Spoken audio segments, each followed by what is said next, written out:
اذا ستلعب هذه الضربه الحره ان شاء الله جايه، ان شاء الله جايه، ان شاء الله جايه. مرفوعه الكره هنا، المتابعه الراسيه والمتابعه بالقدم هنا. العارضه تحرمنا من هدف. ان شاء الله جايه يا اشبال، ان شاء الله جايه يا اشبال الاطلس. هذه كره ضربت في العارضه الاخضر للمنتخب المغربي. راينا كثيرا على الكرات الثابته، قوتنا في الكرات الثابته، خطورتنا في الكرات الثابته.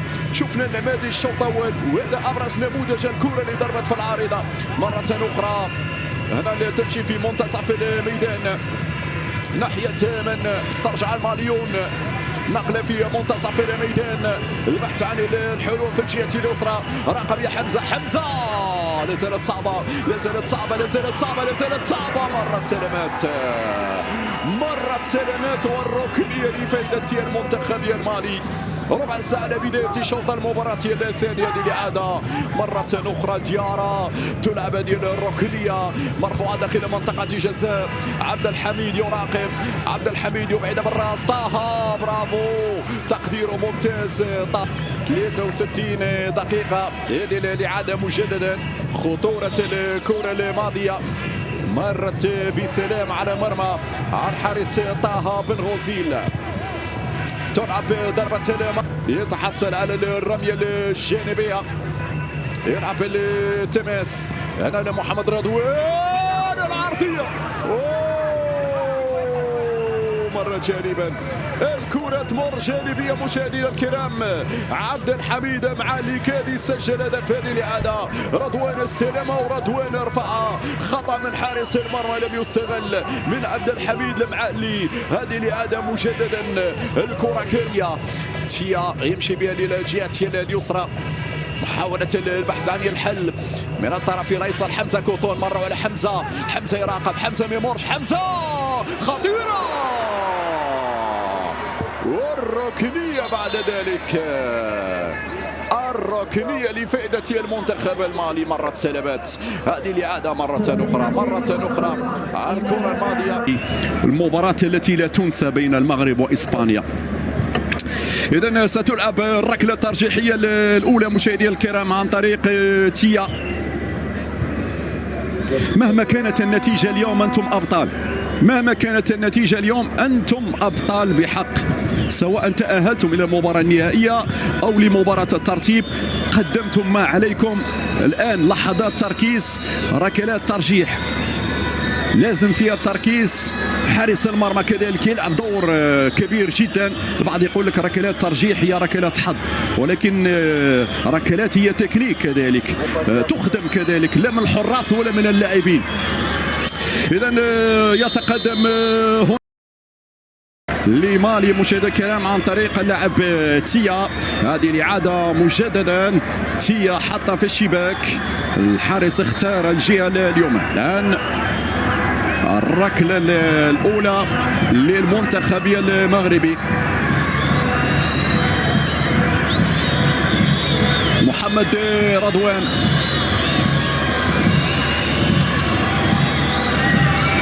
يتقدم لتنفيذ الركلة الترجيحية الأولى للمنتخب المغربي أمام الحارس كوني. خد وقت كثير في وضع الكرة اللاعب محمد رضوان. ان شاء الله يكون واثق من نفسه، وان شاء الله يكون فكره واضحه على الثقه اللي واخذها اللاعب محمد رضوان، لانه ليس من السهل انك تلعب كره بهذا الشكل تقريبا في سقف المرمى. في سقف المرمى كانت مستحيله على حارسي المرمى، نفذت بطريقه مميزه جدا من اللاعب محمد رضوان. سيمبارا الآن في الركلة الترجيحية الثانية لمنتخب مالي. إذن سيمبارا يأخذ وضعيته وللتسديد. سيمبارا وطه بن غوزيل، سيمبارا وطه، هذه لا تسجل يا طه. عندك يا طه، دخلت يا طه. معليش 2-1 للمنتخب المالي. مشاهدي الكرام هذه الإعادة، شوف طه شويه وكان ممكن يصدها طه. معليش هنا حاول فيها طه بن غوزيل.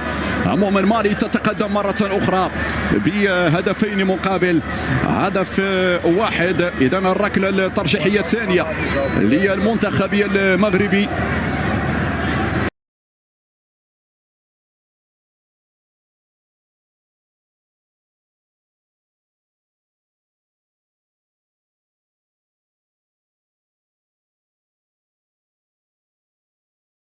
حميد يضيع الركلة الترجيحية الثانية، وبالتالي تقدم مالي بنتيجة هدفين مقابل هدف واحد. هذه الإعادة مجددا، هذه الإعادة مرة أخرى.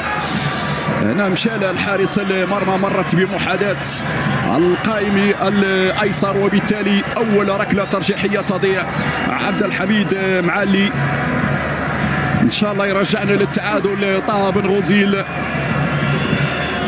إذا يتقدم اللاعب كوني لتنفيذ الركلة الترجيحية.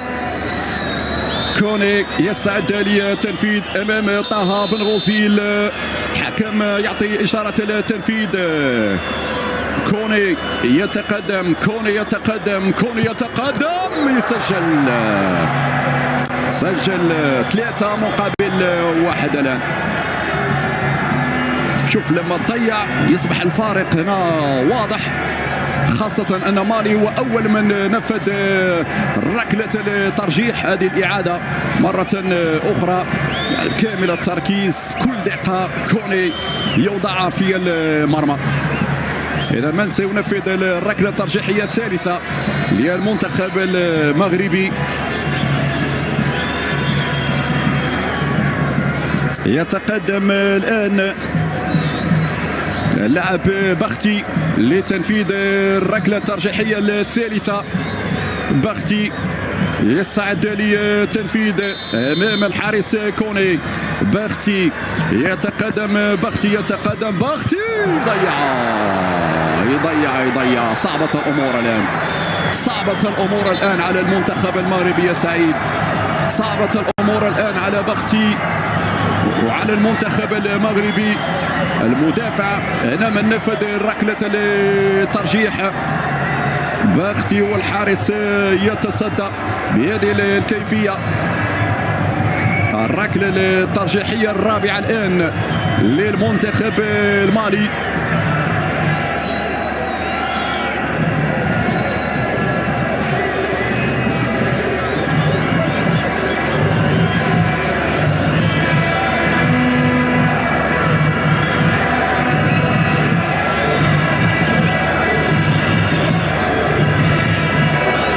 إذا ستلعب الركلة الرابعة لمالي. حكم يعطي الإشارة الآن.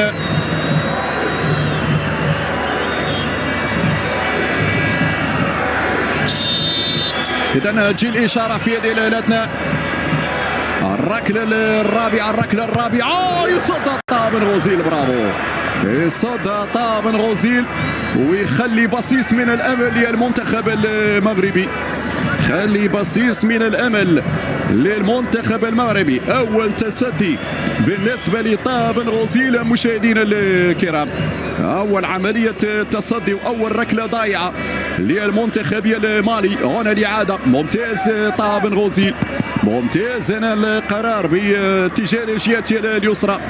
بالتالي تبقى النتيجه 3-1.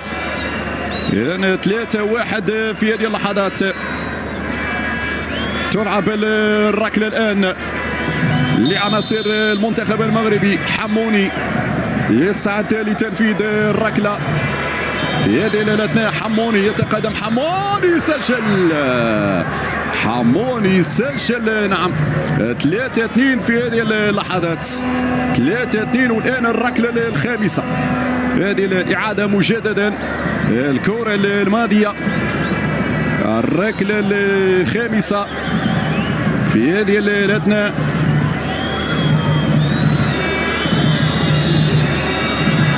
إذا مالي تسجل أمور انتهت. إذا تضيع تتواصل. إذا الركلة الأخيرة للمنتخب المالي مشاهدينا الكرام. تامن غوزيل حكيم يعطي إشارة تلعب هذه الركلة. تامن غوزيل برافو، تامن غوزيل برافو في هذه اللحظات يتصدى للركلة الثانية أمام ديارة.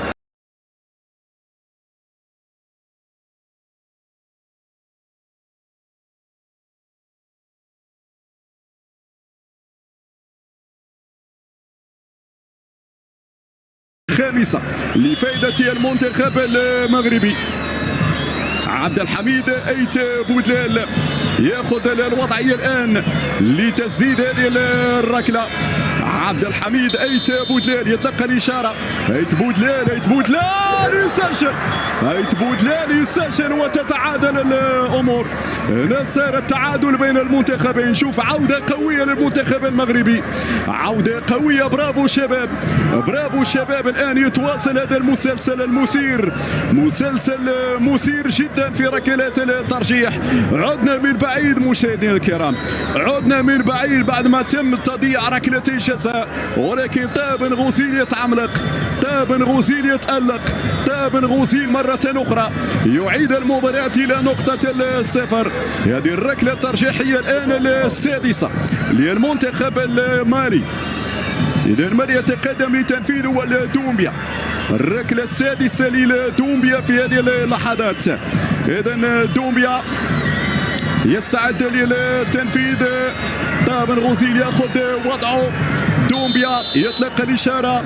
دومبيا يتقدم، دومبيا يتقدم، دومبيا يسجل، دومبيا يسجل في هذه اللحظات. دومبيا يسجل في هذه اللحظات. والركلة الترجيحية السادسة للمنتخب المغربي في هذه الأثناء. هذه الإعادة مرة أخرى. الكرة الماضية والتسديدة من دومبيا. إذا من سيسدد من جانب المنتخب المغربي؟ ننتظر تنفيذ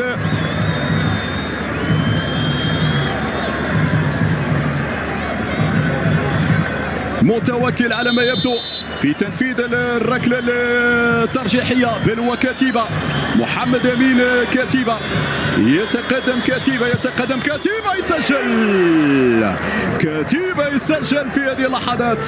والتعادل يتواصل مشاهدينا الكرام. يا سعيد يا شيبة، يا سعيد يا شيبة. المنتخب المغربي لازال يحافظ على حظوظه، لازال حي في هذه المباراة. هذه الإعادة مرة أخرى. الركلة الترجيحية اللي نفذها بشكل ممتاز محمد أمين كتيبة. إذا الآن المجال للماليين. والركلة لمنتخب مالي يتقدم اللاعب سانوغو. يلا يا بن غوزيل، يلا يا بن غوزيل. هذه عندك بن غوزيل. طه سانوغو، جيبها يا طه. يتقدم سانوغو، طه سانوغو ويسجل سانوغو، سجل سانوغو. هنا تحرك شوية قبل، خذا قرار بسرعة طه بن غوزيل في تنفيذ الركلة. الحموني، حموني واضح التأثر على اللاعب، واضح التأثر على اللاعب الحموني. يعني مهما كان مصير ركلات الترجيح أنتم أبطال، أنتم أبطال حقيقة، لم يستسلموا. وبالتالي هنا الحوار لازال متواصل. الركلة الترجيحية الآن المنتخب المغربي المتوكل، متوكل يستعد لتنفيذ الركلة الترجيحية. هذه ليلتنا مع كوني. إذن المتوكل يتلقى الإشارة. يتقدم المتوكل، متوكل يسجل. برافو، برافو المتوكل. وقف الحارس، ثبت الحارس في مكانه. شوف لقطة معبرة. الحموني يذرف الدموع في هذه اللحظات. شيء يعني في هذه الفئة السنية لاعب يتأثر كيف ما كان الحال. ولكن اليوم نعم انتم ابطال، يعني صورة معبرة عن لاعب طموح ولاعب يريد الانتصار. هذه الروح الانتصارية اللي الآن صارت عند اللاعبين الفتيان وتكبر معهم ان شاء الله. إذا في ركلة ترجيحية الآن لفائدة منتخب مالي في هذه اللحظات. 5-5 بين الطرفين، 5-5 بين الطرفين. ستلعب الركلة الترجيحية في هذه اللحظات لفائدة المنتخب المالي. الإشارة تأتي، الإشارة تأتي، الإشارة تأتي. بنغوزيل برافو، برافو برافو برافو بنغوزيل، برافو بنغوزيل. يا سلام عليك، بطل بطل يا ولدي، بطل بطل يا ولدي، بطل. بنغوزيل يتألق، بنغوزيل يتألق. يا لا من عودة للمنتخب المغربي، يا لا من عودة للمنتخب المغربي. بنغوزيل يتعملق في هذه الكرة، برافو يا ولد. تأتي فؤاد، فؤاد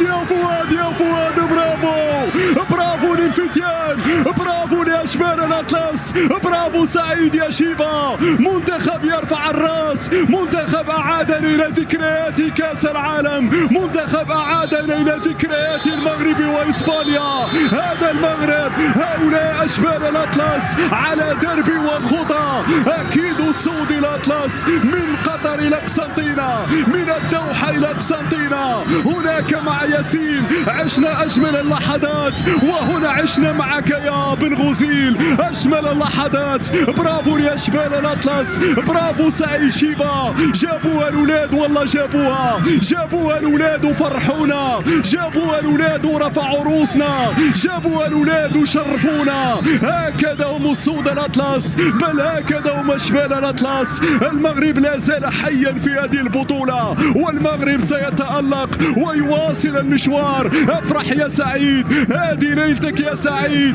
هكذا ردة فعل سعيد شيبة. سعيد يسعدنا، سعيد يفرحنا، سعيد يأهلنا إلى المباراة النهائية أمام السنغال. مليون مليون مبروك لأشبال الأطلس، والراية المغربية خفاقة هنا في قسنطينة، هنا في الجزائر. لا صوت يعلو على صوت المغرب، ولا صوت هنا يعلو على صوت الأشبال. والراية، الراية خفاقة.